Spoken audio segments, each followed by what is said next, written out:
Okay, so, oh, let's start.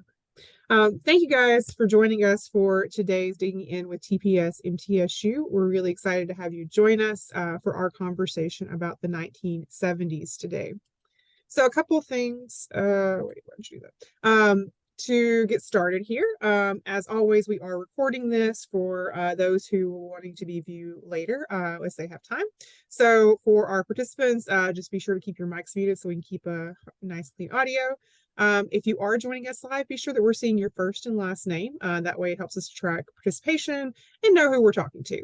And as always, we love for these to be as interactive as possible. So again, for those of you joining us live, be sure to open up the chat box, ask questions, give us your thoughts, and let us know, again, kind of your reactions to things as we go through. We don't want this to just be kind of us talking at you guys. And for those of you who are watching the recording, hopefully you'll be able to join us for a live recording so that you can, again, participate in the presentation as well. You also have reaction buttons, polling that we do occasionally. So again, we like it to be participatory. So with that also, we have a Padlet that we have been adding information about this series now since we started. Every session in the Digging In series has got a listing on this Padlet page where you can find a link to that month's newsletter, and then all of the other great resources that we talk about in the course of one of our recordings. So be sure to check that out. And so without further ado, I'm going to turn things over to Stacy to kick us off talking a little bit about the 1970s and kind of how we focus this month.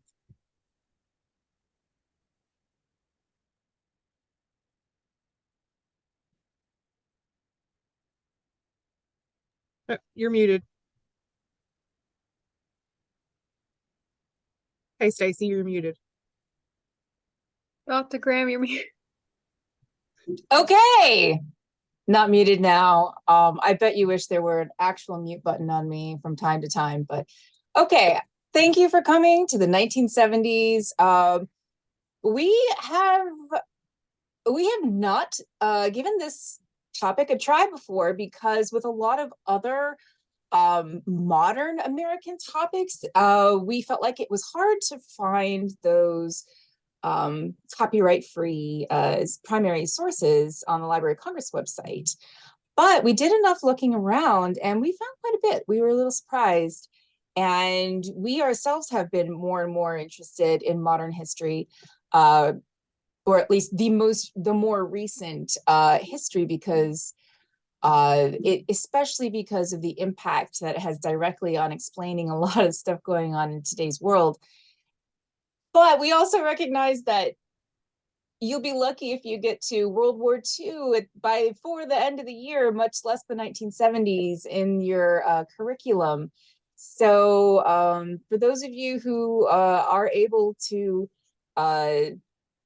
through a freak lack of snow days, get all the way to the end, this newsletter is for you. So I'm going to share my screen so we can take a quick look at it.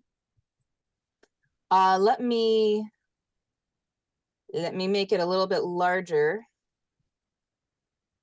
Okay.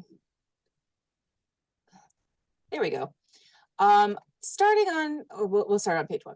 So, of course, we have our theme box again, and I just was remarking about how the 1970s gets a lot of short shrift when you're looking for teacher materials. And in fact, the Library of Congress's own U.S. history primary source timeline, which has a lot of really great materials, it ends at 1968. So they don't venture into the 70s at all. So I thought that was a little bit amusing, but that's why another reason we put this together is because it's harder to find in those obvious places where these sources might be. I also found, I'm not going to play it because of copyright reasons, but it's just a 2-minute long video. And it's on the PBS website. So that's another link in the theme box there.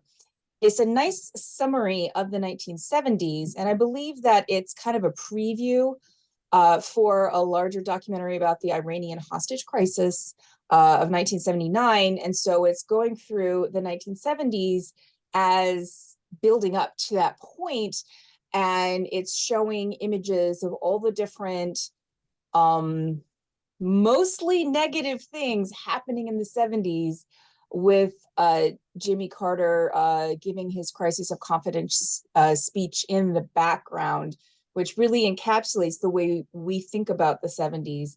Now, I don't really have any, my personal memories of the 70s are very, very limited, and they certainly don't cover politics. But when I think about the 70s, you know, I do think about those crises that you hear about a lot. And we're certainly going to cover three of those crises here today in our lesson ideas. But there were some more positive things that happened in the 1970s, including the growth of the environmental movement in the United States. So for our featured feature, we just pulled together a bunch of resources that we've already done, kind of scattered all over the place over the years, and kind of put it together in this little guide. If you're interested in teaching about kind of the context of and the growth of the environmental movement, of course, President Nixon signed the Environmental Protection Act in, I believe, 1970. The first Earth Day was in 1970, Endangered Species Act in 1973. Of course, these growing out of a lot of the movements of the 1960s. So this is a very important period for our, you know, laying very good foundational and legal groundwork for today's environmental movement. So, and then on the last page, we have our wonderful 70s fashion, which of course makes everybody happy, not sad, right? And then we also have some primary sources about the Kent State shooting. There's a blog article about that, which is very interesting. A poster for the 1976 presidential election, and the rise of the conservative movement as a backlash against the social movements of the 1960s. So, and we're going to go through some of the extra resources that we have kind of later on in the webinar today, but we're going to go through our lesson ideas now. So I'm going to throw it back to Kira and mute myself. All right. So I am going to be talking about Richard Nixon and his silent majority speech. So when we were looking at the standards for what's covered during this time period, this is one that jumped out to me because, you know, I've heard about the silent majority speech. You hear the term silent majority. I don't know that I'd ever actually listened to the whole thing or read the entire speech before kind of working on this lesson idea. And so honestly, I was a little surprised because I didn't realize that I mean, it's about Vietnam. And so, you know, to really kind of get into it and understand that that was the impetus of the speech. Of course, he makes the speech in November of 1969. So again, this is just after he's kind of come into office. You know, and one of the things that he ran on in 68 was that he had what he called his secret plan to end the war. Because we know that in the late 60s, our involvement in Vietnam had increased dramatically. It was very unpopular at the time. And so there was a lot of push to, think about how the US could get out of the war and to bring troops home. And so again, this was kind of Nixon's campaign promise that he had this secret plan. And so in this speech, he lays out what that plan to end the war is and his plan for Vietnamization, which is really, kind of a brief synopsis of that would be that it was going to be a gradual kind of reduction in the number of troops that were there, so that the U.S. would be able to leave with some sense of honor. It wasn't going to be an immediate withdrawal. And so he pushes back on kind of outlining any kind of timetables for withdrawal. But at the end of the speech, which is really what we would want to focus students on, is that he then talks about some of the protests and the people who had been very vocal against the war and demonstrations in the country, and then reaches out to those that he calls, again, the silent majority. So I found this really a great website, great resource that you can use that I've linked to in the newsletter lesson idea that excerpts from the end of that speech. If you want to look at the whole thing, there's a link in the lesson idea from the American Rhetoric website or you can have a transcription of the full speech, or you could actually listen to Nixon as he gives that speech. So that's available there in the lesson idea. But you can find this as well. And again, I think this is helpful just because, again, it pulls out a smaller section. So this is more kind of manageable for students to work with. And so, here he is again talking about, I recognize that some of my fellow citizens disagree with the plan for peace that I have chosen. Honest and patriotic Americans have reached different conclusions as to how peace should be achieved. He talks about some demonstrations that have been happening in San Francisco with the slogan, "Lose the war in Vietnam, bring the boys home." And then he goes on to say, well, one of the strengths for our society is that any American has the right to reach that conclusion and to advocate that point of view. But as President of the United States, I would be untrue to my oath of office to be dictated by the minority who hold that point of view and who try to impose it on the nation by mounting demonstrations in the street. And now I would like to address a word, if I may, to the young people of this nation who are particularly concerned, and I understand why they are concerned about this war. And then he talks about respecting their idealism. He talks about, he has his own reasons for wanting to end the war. He talks about, writing letters to those who have lost sons in the war. And he goes on to say, and I want to end the war for another reason. I want to end it so that the energy and dedication of you, our young people, now too often directed into bitter hatred against those responsible for the war, can be turned to the great challenge of peace, a better life for all Americans, a better life for all people on this earth. And then he goes on to say, so tonight to you, the great silent majority of my fellow Americans, I ask for your support. I pledged in my campaign for the presidency to end the war in a way that we could win the peace. And I have initiated a plan of action that will enable me to keep that pledge. The more support I have from the American people, the sooner that pledge can be redeemed. For the more divided we are at home, the less likely the enemy is to negotiate in Paris. So let us be united for peace. Let us also be united against defeat. Because let us understand, North Vietnam cannot defeat or humiliate the United States. Only Americans can do that. So again, that's a nice little excerpt that you can use to kind of help students to understand what the speech was about and how he's appealing to those in the country. So for this lesson idea, though, what do you think about, what was the impact of the speech? Like, how was it received? How was people's reaction to it? And why is, again, one that we all know about it and it's included in our standards now? And one way that we could go about doing that is to use some sources the Library of Congress has in their Bob Hope exhibit, which is a really great one, again, to get into the 60s and 70s and beyond. Has some stuff for earlier periods too, but the part for the latter pieces there are really very, very helpful. Now, of course, our students are probably not going to know who Bob Hope is. So you're probably going to need to start there with just a brief introduction as to who he is and why would anybody care about him? And so the Bob Hope Foundation has a great webpage that you can use. It's got a nice synopsis about his life. There's this really interesting section here on entertaining the troops. So again, talking about his involvement with the U.S. military, during World War II, all the way, through the Vietnam War. So again, you have that as a nice little resource that you can use with students to introduce them. But then within the Library of Congress exhibits, there's some really great materials that they have featured there. So we're going to look at a couple of them and think about how they can be helpful. So one of them is this right here, which is again, an excerpt from some of his notes, from Bob Hope's notes, that he gave at a commencement address. And this is right after the silent majority speech. I think we've got. And now, notice this statement here for.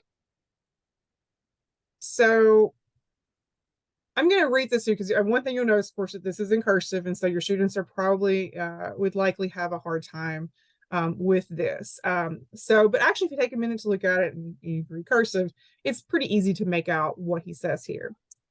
So he says, I have no quarrel with criticism as long as it's honest and constructive. But I do challenge those who would tear down civilization when they have no plan to create a better one. Dissension is one of the commonest and cheapest commodities of humankind, and it can be worthwhile if it brings forth good. It can be a stepping stone to a better world, but must be only one of the ingredients, not the prime factor. Those of you who are the majority are the great iceberg, often capped by a smaller portion of the minority. You may see only them while you are all the support, but when you sink, the minority will sink with you. The dissidents and detractors need not need you to survive. They are the parasites who must feed on the living. So again, pretty strong words here. So I think this really can lead to some interesting conversations with students about, how is he comparing, those who disagree with the Vietnam War? How does he talk about them versus how Nixon talks about them in the silent majority speech?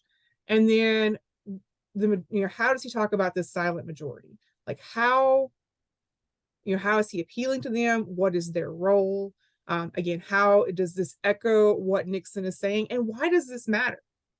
Again, why does someone like Bob Hope, when he's talking about this, what impact can his words have? And so again, this is a really, I think, interesting piece that could lend to some very good discussion. And so this can be followed up with looking at some of the responses that were actually sent to Bob Hope after he gave this speech. And so you'll find there in the Bob Hope exhibit, and again, this is linked into the lesson idea, there are, in this one here, you can kind of scroll back this way, there are 3 different letters that were sent to him that kind of, again, are a response to this commencement address that he gave. And so you could divide students up, have them look at each one of these. There is one that I find particularly interesting, which is this one right here. And what I find interesting about this one is this guy goes into talking about how he thinks that there are lots of communists involved in the anti-war demonstrations, and just lots of really just great Cold War rhetoric that, again, I think is really interesting and can lead to good conversation. And then, of course, ends with this connection to he's trying to quote John Wayne. So again, to bring in both Cold War and then some of the cultural and pop culture pieces of the 70s. I think this is just a really very interesting text source that you can use. So you have that, again, that can lead to some great conversation. And again, there's that letter. And then another source that you can bring in is this letter right here that was written to Bob Hope from a POW who had been captured in North Vietnam and had been released in 73. And what I found really moving about this letter is, he talks about, you may wonder how I know, Bob Hope, that you've been doing all this stuff. And so, he talks about how that there had been someone who had recently, a kind of a new POW that had been brought to where he was, who had been sharing stories about kind of what had happened in the years that this man had been a POW, and how he just is really thankful that someone of Bob Hope's stature is out advocating for POWs and out advocating for support for the war and to, for the servicemen. And so it really, again, gets into that, how celebrity and those kind of people, how they use their influence and how it can be important in issues like this. So again, this is a really very moving letter that you could use with students. And then the lesson idea ends with, the opportunity for students to kind of juxtapose what they've learned about Bob Hope and his response to the silent majority speech of Nixon and his support of Nixon to other celebrities that were out there and very active in the Vietnam issues of the time, people like Dick Gregory and Jane Fonda, for example, both of whom were actually referenced in this exhibit. So you have some places to start there with research. And so again, they're a nice way to kind of juxtapose how different celebrities were, again, doing different things to support their own viewpoints and try to persuade people. So again, it's a really interesting way to, again, bring in pop culture with politics, with the military history of what was going on with Vietnam. So hopefully that can be helpful to you guys as you think about how to take this, what might me think maybe a dry speech and actually do something interesting with it. So thank you. And I'm going to turn things over now to Abby, who's going to talk to us about 3 Mile Island and environmental disasters.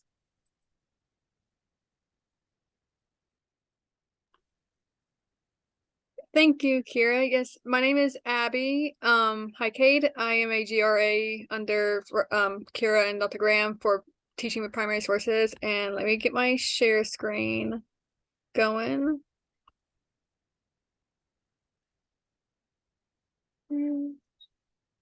That's not what I wanted to do. Wrong button. Slideshow. All right.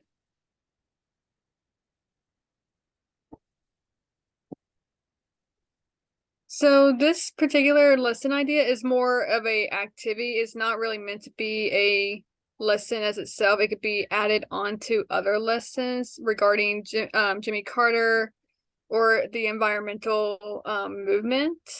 So here are our standards. Most of them are social studies based standards. So you got collecting data and information via graphic representations. In this case, I'm going to be showing you guys some political cartoons in regards of the 3 Mile Island incident. The second one here is critically examine a primary or secondary source, in this case, a primary source, and extracting information from it and recognizing the author's purpose, point of view, and potential bias. We're really going to be talking about the author of these political cartoons because I think he's a really good influencer when it comes to later lessons and so on and so forth. Third one here is construct and communicate arguments and citing supporting evidence. It's just the same thing. We're going to gather information from these political cartoons and making observations and arguments based on the author's potential bias and his point of view. And then the bottom here is the main Tennessee standard here that's in regards to explain the emergence of environmentalism. And down here you have the 3 Mile Island. So you're gonna want to give your students some prior knowledge to this lesson idea, specifically about Jimmy Carter and his presidency here. Talking about the 3 Mile Island. I actually didn't even know about 3 Mile Island before doing this lesson idea, so I had a lot to learn about it. And how I condensed this information down is it happened in Pennsylvania. The accident happened on March 28th, 1979, and became the most significant disaster in history of the U.S. nuclear power industry. President Carter, he went to the location and assisted in the crisis. However, information about the disaster was not narrowly avoided. It was updated to the public. The public knew about it, but most of the information was either like withheld or censored to avoid panic. Well, I just gotta move the bar out of the way so I can see the rest of the link. When news leaked at that small amount of radiation had been released into the atmosphere, more than 100,000 people had to evacuate their homes. And people realized, like, you're not telling us everything. And that caused a little bit of anxiety and distrust from the public by the lack of information they were given. For Jimmy Carter, I found here at the Library of Congress, if you want to get more intel on him, if this works, maybe not. Try it again. Yeah, so here we have a resource guide for Jimmy Carter, digital collections, external websites, everything you the Library of Congress can provide. Information for Jimmy Carter, you can use those for maybe like combine it with the lesson idea or other lessons. It's totally like up to you. My computer screen is not cooperating with me at the moment.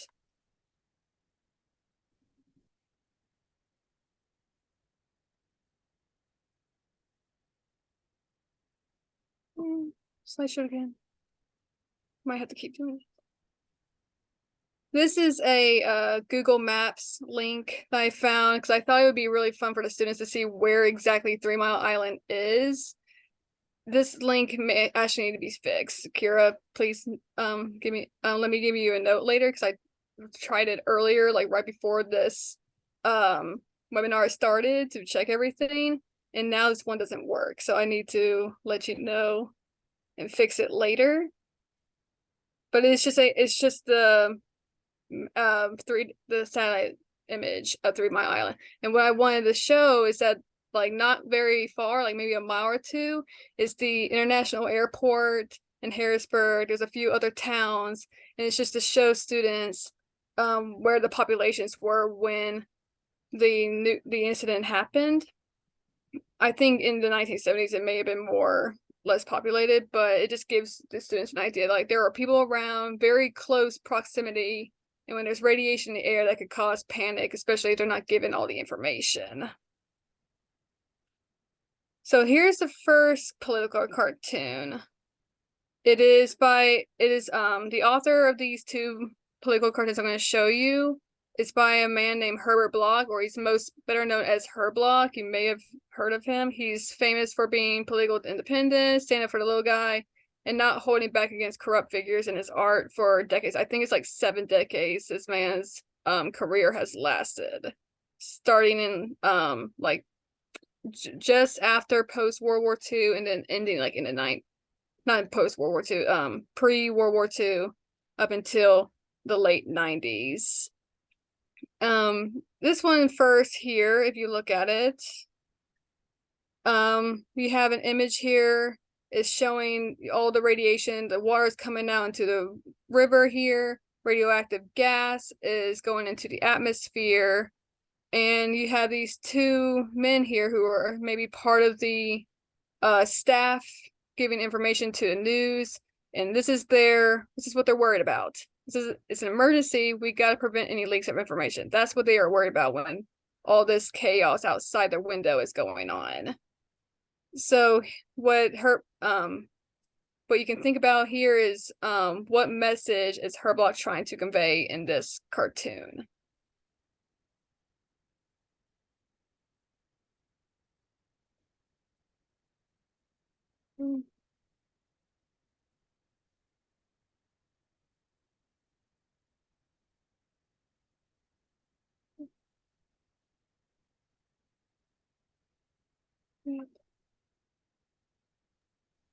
Well, Abby, I think that he's trying to convey that they're worried about the wrong thing. Yes. They're worried about what's good for them and not what's good for the public. Yep. The situation doesn't matter. How people perceive it matters. Exactly. Yeah. And when I was looking more into 3 Mile Island, it wasn't as bad as the incident itself. It wasn't as bad as it could have been, which was, good overall. However, it's not an excuse for, the US regulatory commission to be like, we're not going to tell the people about this. We're only going to tell them what they need to know. And what ended up happening was 100,000 people ended up evacuating from their homes. So that would cause some distrust there. Yes. Here's our second one. So the second one here, you have Herblock. He drew 3 Mile Island here, and he drew it as a desert planet. So you got palm trees here to make it look like a desert island. And it's suggesting that plants should operate from population centers. So like if I had shown you that Google Maps image from above, you would see just how populated it was, and not over just around it, like maybe a mile out, you had neighbors. Actually, when I went down at eye level, just on the roads, like lining around the lake, there were neighborhoods, like people just living like right next to the lake, maybe not even a mile out. So they're saying what we like is about a 20-mile island. The latest report, like they're telling people, it's just more information. It's like, well, we need more truth here. We don't need sarcasm, but that's what Herblock is known for. He catches that in these news and makes known of it to the public. And you can ask the students here, after analyzing these two political cartoons, how do you think this incident has affected President Carter's presidency overall, i.e. like his public image, how he associates himself with the news, and so on and so forth.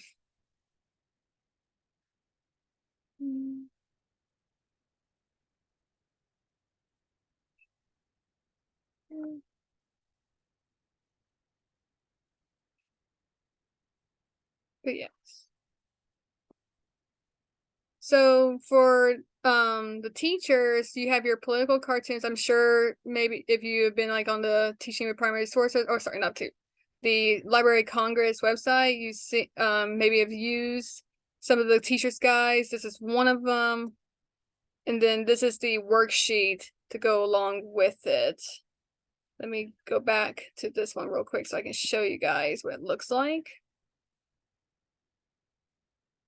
So here you have our teacher's guide. The student's worksheet looks just like this, except it doesn't have any of these words in here. All they have is the tabs observe, reflect, and question.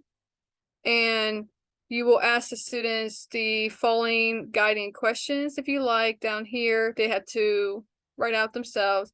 You have reflect. You can ask them these questions and they will write out their answers. And same thing with question. You can ask them, well, what do you wonder about? Who, what, when, where, and why, and how? And they would write their answers there as well. I think this is actually a really good guide too. If you look down here, it's like describe what you see. What do you notice first? That's a big one because they're going to see, if you look at the first one again, you can see like all that radiation is going into the water and the atmosphere. That's probably gonna be the first thing they notice. It's like that. That's a lot of radiation going on. And then the second thing is it may be the top parts, like the leak of information. They're like, wait a second, that's not what's important, is it really? It's the radiation that's going everywhere. Reflection, they can talk about like the point of view of the author, what he's trying to make, all that. And then questioning, like any questions that lead up to their observations, like, well, why did the press not share the full truth with the with the public, and so on and so forth. And like I said, the worksheet is just like the guide, except it doesn't have all the guided questions like in it. Some final thoughts here. So I think her blog is a really good cartoonist, especially when it comes to his point of views on like corruption and all this. And I'm gonna go back out here so I can open this tab. He has more of his cartoons on the Library of Congress, and these are just a few. So here you have the two that we have for this lesson idea, but he has so much more, and these are all in regards to environmentalism during the 70s. Some of them are images, some of them are cartoons, and they're all from different decades as well. So this one is in the 80s. You have, and it's called Down to Earth here. Her blog and photographers, he's part of this. You can find other images from photographers.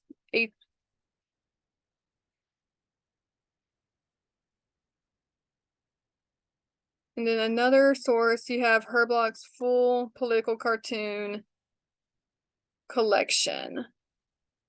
So as it says, 72-year career beginning in, oh, I was wrong, 1929, so Great Depression era, up all the way until 2001 under President George Bush.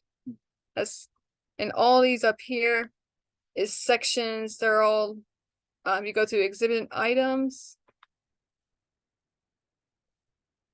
and it's all of them. So you have, and they're all labeled. So you have approaching perils from 1930s all the way through the Great Depression. You got some in the 40s. I think maybe they're separated by decades. You got the 50s, 60s. Here, you got your 70s here. This is where you find more about environmentalism. I think this is a great site to find political cartoons for every decade in the 20th century.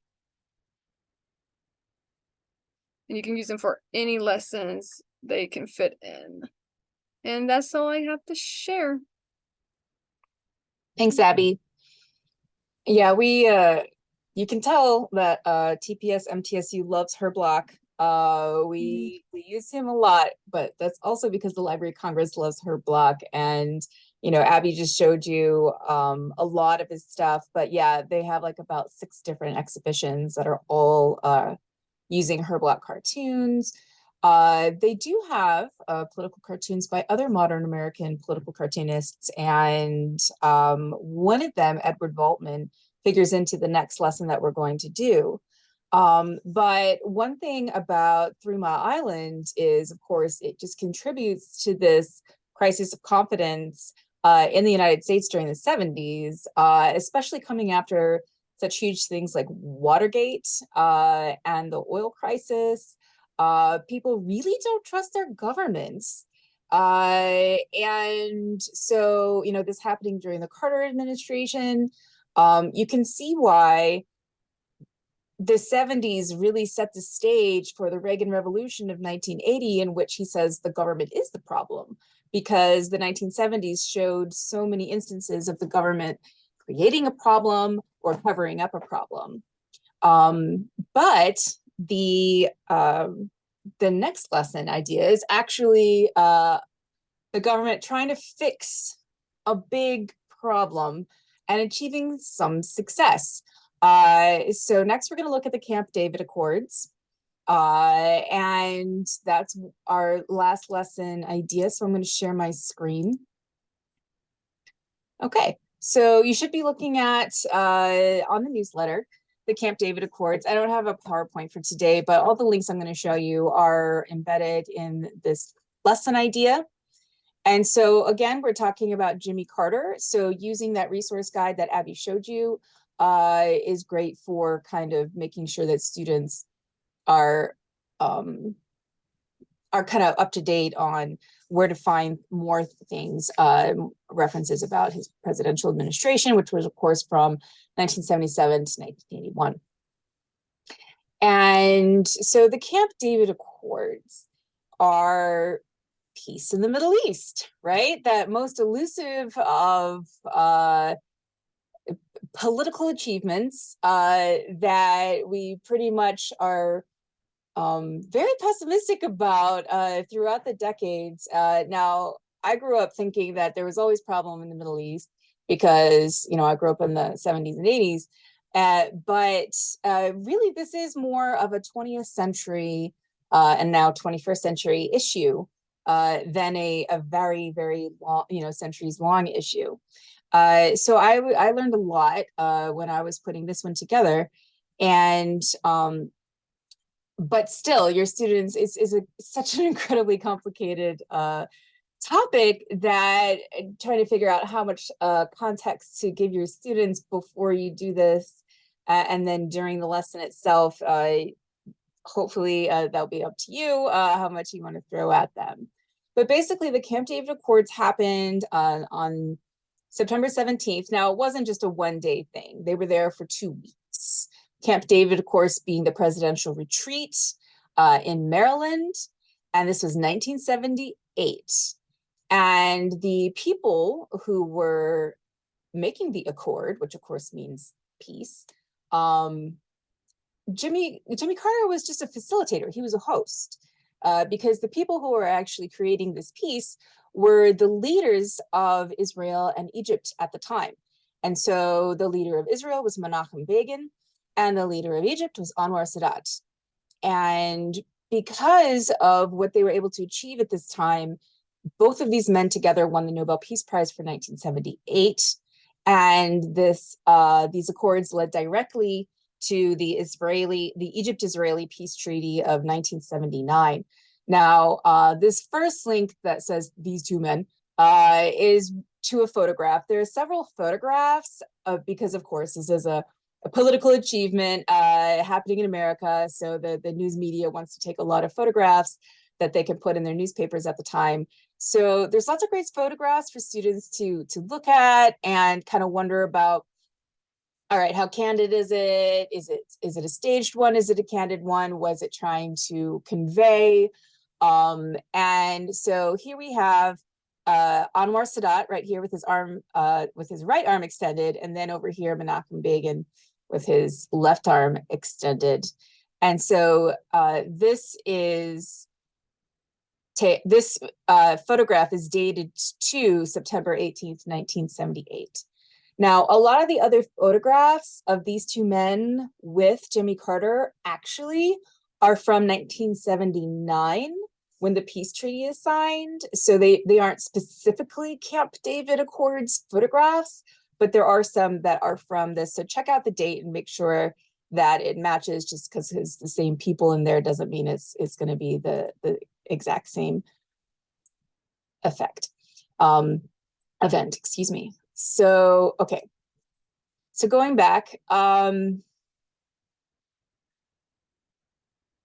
so for starters, accord, what is an accord? Like I said before, it does kind of mean peace, but this isn't an official treaty. The treaty comes a year later in 1979.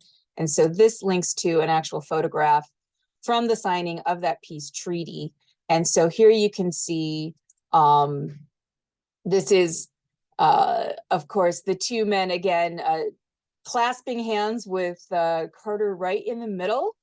So this is showing symbolically and literally his central role in helping to achieve this. And so this is considered a bright spot in what was otherwise a troubled presidency. Of course, he didn't win re-election in 1980 because of a lot of the troubles that happened in his administration. But this is something that he was known for achieving. And in fact, he has been a talking head for Middle East relations ever since, because he's still alive. Okay. So yes, there are some photographs. They're not central to this particular lesson idea, but it's always nice to show them to students because you want them to see what the people look like and get a sense of what news photos from this time period look like. Now, for context, and since we have a little bit of time, I'm going to show you the first 4.5 minutes of the video that I linked to, because I could try to explain some of the context. But I think the video does it a little bit better. And also they show you maps while they do it, which is very important. Now, unfortunately for the viewing public who watch this asynchronously later off our YouTube channel, this is going to be cut out because we can't show videos during our webcasts. So where's the, okay, I'm trying to find where I can stop the, hold on one second. Where is the recording?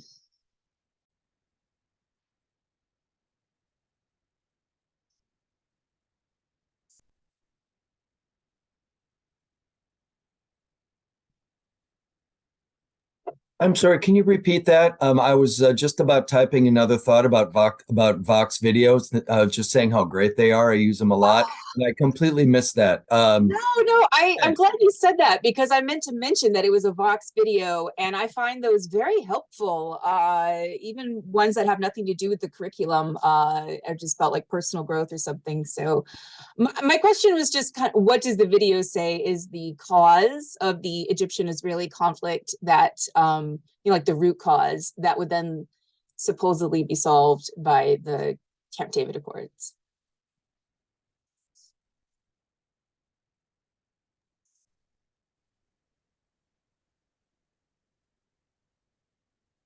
Right. Israel going beyond the limits of the settlement plans that were set up after World War II, and resentment over the British meddling in the area. Yeah, this seems more like a fallout from colonialism than it does ancestral hatreds. And yeah, so it's that's what I was going to mention too, and absolutely tied into a connection with colonialism and European involvement, and starting a process that was then left to those who didn't manage it very well. And Europe's got not the best track record for doing that around the world after they've held on to territory for a while.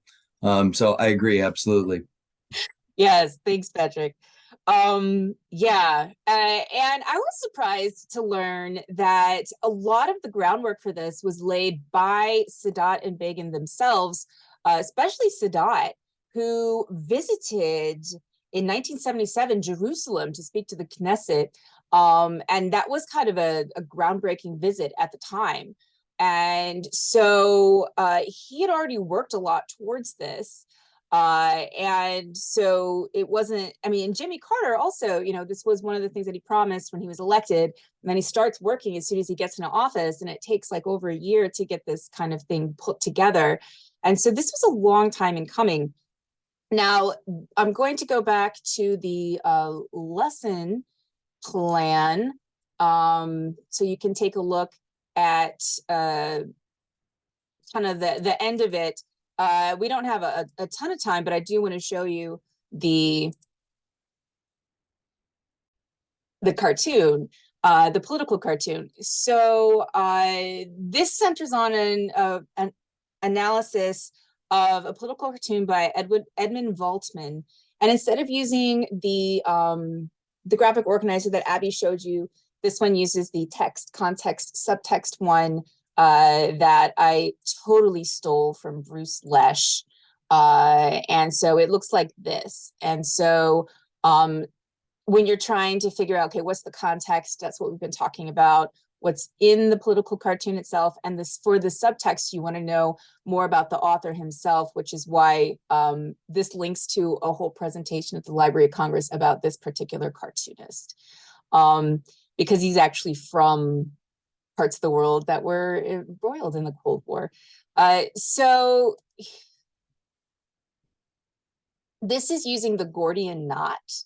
And if your students don't know what the Gordian knot is, this summary down here on the bibliographic page explains that this is a mythological knot that Alexander the Great solves by just slashing through it with his sword and using brute force to conquer what all these really smart people couldn't unravel.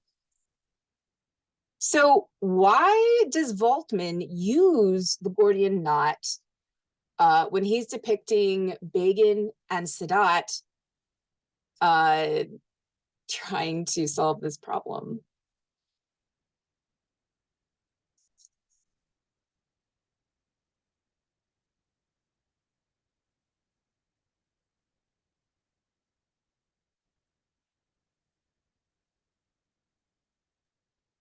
So we've got Palestinian self-determination and Israel's security, because of course, Israel wants to make sure that it can emerge from this with its security intact. But then the Palestinians want to have a seat at the table here. And so they're just agreeing that they're not going to slash through this with brute force. They're going to have to do it the hard way. And so what the Accords accomplished were two frameworks. And so the rest of the links take you to a page that has Carter's speech that you can listen to or you can read, and explaining, with the text of the frameworks. Now, the first one was talking about Israel giving up Gaza and the West Bank, or at least autonomy for Palestinians living in Gaza and the West Bank. And but there was some problems. They were supposed to reaffirm a UN resolution, but because they didn't involve Palestinians in this, the UN ended up not really accepting this. But then there was another framework that came a few months later that was where Israel gives the Sinai Peninsula back to Egypt, which is huge. And so that was something that really set the stage for different kinds of peace talks and different kinds of conflicts with the peace talks that would then take place after this. Now, I thought it was really both amazing that Sadat did so much work towards this, but he was not appreciated by quite a number of people in his own country and was assassinated for his efforts in 1981. So that's definitely one of the fallouts that you're going to have to mention. And there's another cartoon from Voltman that talks about that if you want to bring that into the lesson as well. So lots of complicated things happening in the 70s. It's such a dynamic decade, and it's not all gloom and doom, just like every other decade. So like I said, the environmental movement marks a few other successes. And so the exhibition that Abby was showing you is the very first link in here, where her block and photographers are observing the environment in a way that maybe Americans hadn't really, in terms of mainstream culture, thought about it before. And then we have some other resources from the Library of Congress. There's a whole digital collection mapping the national parks. We have tons of stuff on national parks. And of course, we also have 2 different newsletters on the national parks, which deal with environmentalism, of course, because the creation of national parks grew out of the early American conservation movement that happened under Theodore Roosevelt and John Muir in the early 20th century. And there is, for younger readers, younger students, on America's Story from America's Library, several little articles about Rachel Carson and Silent Spring, which was a huge catalyst, a lot like the way Uncle Tom's Cabin was during the Civil War. The Silent Spring by Rachel Carson was a big push in the environmental movement. And so that's a great way to introduce students to that. We have a Today in History about the very first Earth Day. One of our oldest newsletters is on Earth Day, so you'll kind of laugh because it's one of our old ones and it's a little bit dinky compared to our more substantive ones.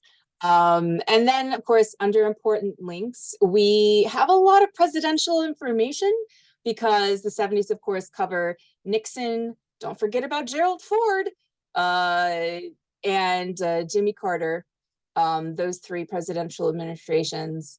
And I did have to stick in a Star Wars thing because Star Wars was one of the best things to come out of the 1970s, besides me. Okay, so yes, I was born in the 70s. So, okay, I am going to wrap up by going to Kira's slides. So one thing I do want to mention is that we have there's a Discover Tennessee History series that we do with partners across the state that you can, through this QR code, also through our upcoming workshops page on our website, you can hop on for those. And we are going to be hosting the one on March the 14th. So we'll remind you about that next month as well. And we also have a feedback form, and I am going to get the link for this and I'm going to drop it in the chat box. For those of you who have joined in live, if you wouldn't mind, please filling that out for us as you always do, and we're so grateful for. And so what I'm going to do now is say thank you and goodbye, and I'm going to play, I'm going to turn off the recording and play Ziggy Stardust.